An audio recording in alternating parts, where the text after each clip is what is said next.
Professor Peterson, let's begin with you. Why are you against the use of alternate pronouns? I'm against the use of legislation to determine what words that myself and other people are required to utter. But would you use alternate pronouns if a student asked you to? I think I've made my position on that clear already. Well, perhaps not to our audience at home who are just being introduced to this. Would you use alternate pronouns? And why not? Because I don't believe that other people have the right to determine what language I use, especially when it's backed by punitive legislation. And when the words that are being required are the constructions, they're artificial constructions of people I regard as radical ideologues whose viewpoint I do not share. Well, we have a graphic to show our audience at home, just some of the pronouns being used or asked to be used as alternates. Among them you see here Z or Zim, Z or here, Z or Zir, also hey, or a rather, and per. So just some of the alternate pronouns there. Professor Pete, when you hear Professor Peterson saying that this is oppressive, how do you respond to that? The Peterson drama has done real harm to real people on campus. He's made it harder to be transgender or non-binary. I know this from personal experience. I'm non-binary and transgender, and I know how it's felt to be on the U of T campus for the last month. And I also know from private communications with other affected people.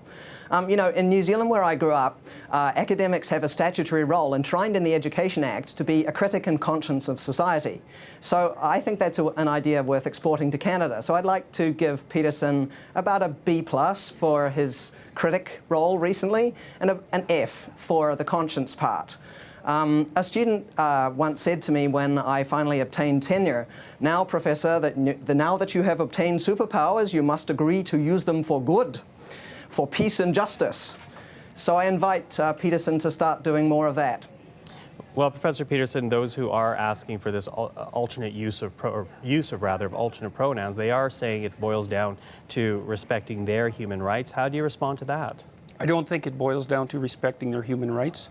I think that it's an imposition on freedom of speech that's being implemented at a legislative level. I also think that if there was a naturally evolving solution to the linguistic problem that's being posed by a small fraction of the transgender community, that people would have already adopted it. We've never had a situation in the usage of English before that required legislation to produce a transformation in the manner in which people spoke. Has a very dangerous precedent. So it's one thing to tell people what they can't say. So for example, we have legislation making it illegal to do such things as deny the Holocaust. It's a completely different thing to demand that people use certain words when they're formulating their own ideas. And I mean, it's also absurd. I mean, here's one thing that's happened that I don't believe the formulators of this legislation ever foresaw. So in New York City, for example, there are now 31 protected gender identities.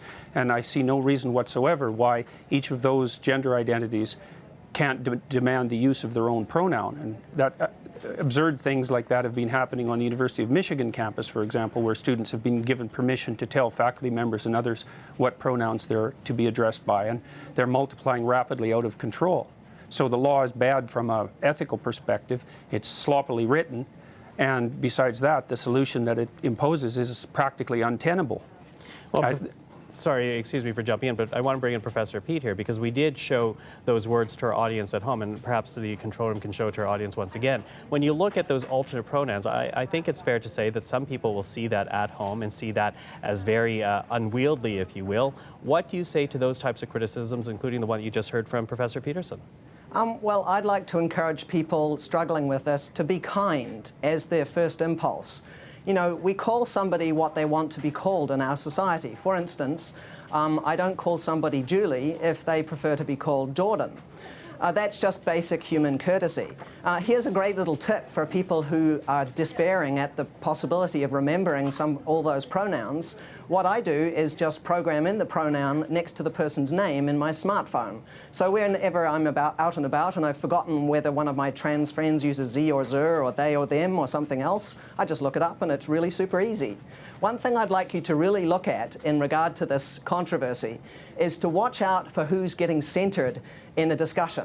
Political correctness is code that powerful people use when they're annoyed that they're actually not the center of attention in any given discussion. And Bill C-16 is actually not about cisgender people. It's about protections for transgender people. And that's not, it's not about Jordan Peterson. So, we should have people learning to listen more. We have 2 ears and 1 mouth for a very good reason. When things get political, I like to ask who benefits and who gets to decide the rules of the game. So, mostly with this Peterson controversy, which is really just a small drama, a tempest in a teapot, he could just get over learning to program a few pronouns into his phone. By the way, I only have half a dozen or so that I actually use on an everyday basis, so it's not all that difficult. Professor Peterson, sorry, Professor Peterson, I'm going to jump in because I think Professor Peterson wants to get in on that. Yeah, well, kindness is the excuse that social justice warriors use when they want to exercise control over what other people think and say. So, if we're bandying back and forth our differences in values, I would say that the highest possible value is truth, and that one of the concomitants is that we need stringent protection for freedom of speech so that we can utter the truths that we see fit. And I think that that's a value that's much higher than kindness, for example. I mean, there's lots of situations in life where kindness in the immediate present is not the appropriate way to react at all. But so, for example, when you discipline children, you often hurt their feelings in the short term so that they can learn to behave properly in the medium to long term so that their lives go well. And so this automatic assumption that the people on the social justice warrior side of the equation are motivated only by kindness when they're also clearly motivated by power is something I find completely untenable. And I don't think that Pete's solution to program my cell phone so that I can remember what names people need to be called is a reasonable solution at all. We're actually supposed to now use electronic devices to bolster our ability to speak freely in case we offend someone? Is it so difficult to remember a pronoun? You remember somebody's first name, you remember their telephone number. I mean, I think that it's I don't very, remember very people's true first names that very easily, and I don't remember their telephone numbers very easily. And when I see a stranger, I call them by the pronoun that seems to be in accordance with their presented appearance. And that's you they being appear lazy, that way. Jordan. That's you being lazy. I think there's a very high value that we should also be aiming for in addition to truth. By the way, throughout this whole controversy, I have told the truth at every turn. So, trying to imply that that's not what's happening on people on the social justice, am I a social justice warrior? I don't know. But I think that we should be aiming for pluralism. This means recognizing more than one set of fundamental principles, fostering independent cultural traditions of minorities, and being willing to share power with people who are different than you. I think if you just stop centering this whole controversy on yourself and how hard it is for you to accommodate genderqueer people, well, have a little bit of sympathy. I mean, those of us who are trans encounter much more greater indignities every day and every week of the month. For example, have you recently had a bank employee accuse you of trying to masquerade as yourself at a bank and then locking down your ATM card and credit card so that you can't use any money? Those are the sorts of problems that trans people face every day, being out of housing, being considered, considering suicide. These are really big problems. My refusal to use pronouns because left-wing activists want me to use them has nothing to do with whether or not trans people are having difficulties in society. And I'd also like to point out that I've had many letters of support. Problem, isn't it? I've had many letters of support from trans people, and they tell me that the trans activists don't support them, and most trans people Jordan, actually wanted to be referred to as he or she. Doesn't mean they that weren't you my are friends. Untransphobic. They just weren't because my you friends. know a few people, just because you've talked to a few trans people, you don't know the trans community like the trans community does. You've got no idea what it's like to be trans. Professor Pete, Professor Pete, I'm sorry to interrupt. Let's let Professor Peterson finish his thought, please. All right. So, the trans activists aren't proper representatives of the trans community because they haven't been elected by the trans community. Nobody elected you either, Jordan. I'm not speaking for anyone except myself and on behalf of other people, perhaps who want to maintain the right to free speech. I'm not claiming that I'm a representative of white people or white men or any other group. I'm speaking on behalf of myself. And so I'm not taking... But Professor Peterson, let me jump in there, though, because we have seen an evolution of language. There are words that we don't use Not anymore. by legislation. Well, legislation or not, there are words that have evolved. We don't use, for example, I'm Asian. I would bristle if someone called me Oriental. That is an evolution of how we use words. How is this different, whether legislated or not? It was different. I understand Legislation is how it's different. I understand legislatively, but if at the heart of it is to allow a student to study free of what they feel is discrimination, why not help that along? I already made my case for why not help that along. I believe that this legislation is extraordinarily dangerous, and there's other elements of it too that we haven't even got to in our society yet, like the protection for gender expression. And I've looked at gender expression in the Ontario Human Rights Code, and as far as I can tell, gender expression is best summarized in a single word: fashion. No. Because it's the way that you present yourself in public with your clothing and your manner of dress. And so I also think that the legislation that we are bringing forth with Bill C-16, and that's already in place in places like Ontario, also makes fashion criticism something akin to a hate crime. And because there's been so much noise about the identity component of this, we haven't even talked about gender expression. This is appalling legislation.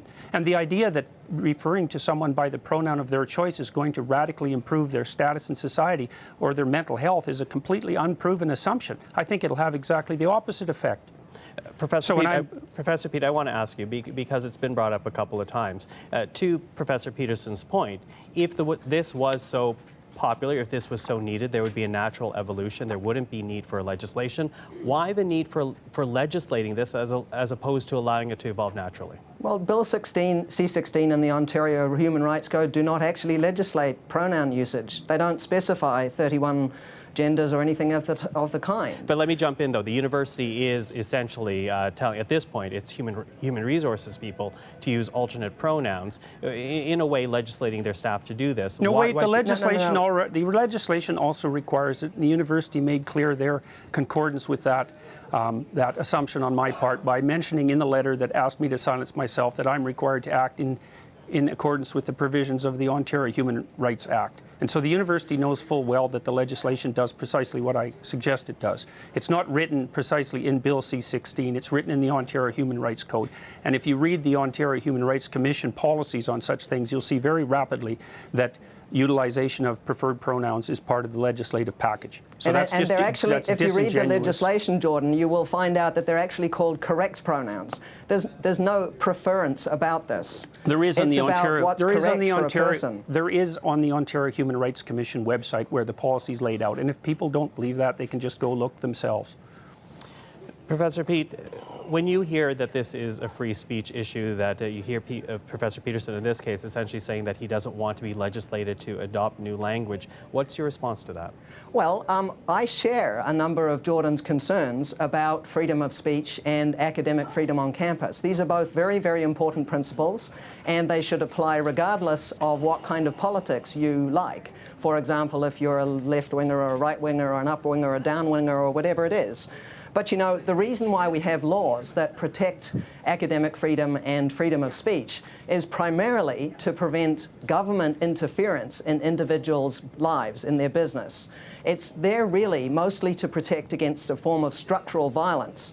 And these free speech laws were actually never intended to be used as all-purpose accountability shields, you know, so that you don't have to be held accountable for your actions. I'm perfectly willing to be held accountable for my actions, and the university has already indicated the seriousness with which they view my actions. And I also do not believe that free speech laws were there to protect to regulate violence. Free speech laws are there because we use free speech to identify problems in our society, generate solutions to the problems, and then reach a consensus. So freedom of speech is actually is protection for the mechanism by which our individuals and society properly orient themselves across time. It's not even a principle, it's the fundamental method by which our societies manage to maintain the stability that they do maintain. And it's one of the ways we do that, yes. Well, I would say that it's the fundamental way.